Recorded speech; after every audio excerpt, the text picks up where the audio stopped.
Сәлеметсіздер ме? Мен Молдабаева Аягөз Хамидовна. Ақмола облысы, Бурабай ауданы, Щучинск қаласы номер 7 мектеп лицейінің бастауыш сынып мұғалімі, педагог зерттеуші және тәлімгер.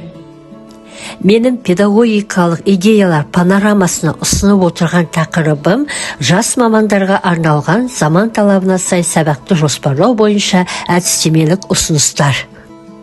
Жас мамандармен жұмыс жасау болашақтың іргесін қалаудың жарқын қадамы дегендей, мен 2021 жылдан бастап тәлімгер болып тағайындалдым. Жас мамандарға әдістемелік көмек көрсету мақсатында алдыма мынандай мақсаттар қойдым. Заманауи сабақты қалай дайындаймыз? Сабақтың түрлері мен дидактикалық құрылымын, әдістеме стратегияларын таңдауға, заманауи сабақты жоспарлау қадамын және оқыту мен оқу әдістерінің стратегияларын жете түсіндіру. Оқушылардың оқуға деген қызығушылығын қалай дамытамыз және шығармашылық сана сезімін қалай оятамыз деген сұрақтарға біз қазіргі стандартқа сай сабақты жоспарлауда заманауи сабақтың дәстүрлі сабақтан ұтымдығы неде деген сұрақты жауабын іздеу мақсатта терең ойлана отырып жеке шығармашылық жұмысын жоспарлауды қолға алдық. Сабақ жоспарын дұрыс таңдау, білім берудің сапасын арттырып, оқушының мүмкіндіктерін барынша ашуға бағытталған маңызды қадам. Осы мақсатта біз әр уақытта зерттеушілік, шығармашылық топ құрып, әрдайым іс-тәжірибе алмасып, пікір таластар үнемі жүргізіліп отырды. Жас мамандардың теориялық білімін практикамен ұштастыру мақсатында кіріктірілген сабақтардан үзінді.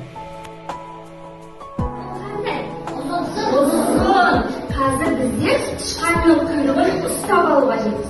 Ол үшін дегенде дыбысын айтамыз да, тілімізді шығарып, тісімізбен ұстап алу қажетпіз. Пайдалы тағамдарды эксперименттен өткізіп көрейік. Ол үшін сендерге қияр және де қызанақ қажет. Кім туралы?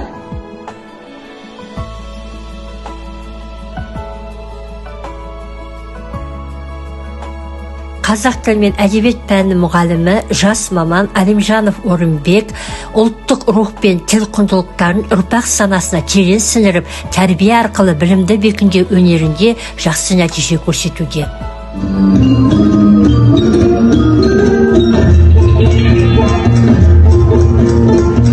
Өзенде жоқ сыймаған арнасына, жылға да жоқ даламен жалғасуға, таста тұнған жаңбырдың тамшысындай қалай біткен мына көл таубасына. Әлдилеп ақ төсінде бермей тыным, ағайдан ақ мүсінін тербей тұғын. Бұл көлге мылтық алған саятшы емес, тірі жанда аяқ басып келмей тұғын. Аққулар қайта айналып оралғанша.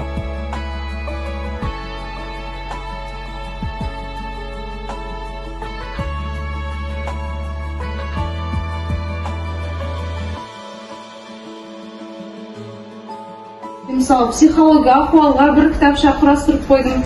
Мына жерде балалар қоңырау уақытында бос қалмас үшін шулап кетеді. Балалар кейбіреу бір-бірімен төбелесіп қалып, сондай жағдайлар орын алмас үшін балалармен сабақтың үстінде де бос уақыттарында да қызықты ойындар жинағын құрастырдым. Осындай жинақтарды өзіме көмекші құрал ретінде алдым. Және де біз айттық жаңа ғана, жас маман ол ізденімпаз болу керек, шығармашыл болу керек.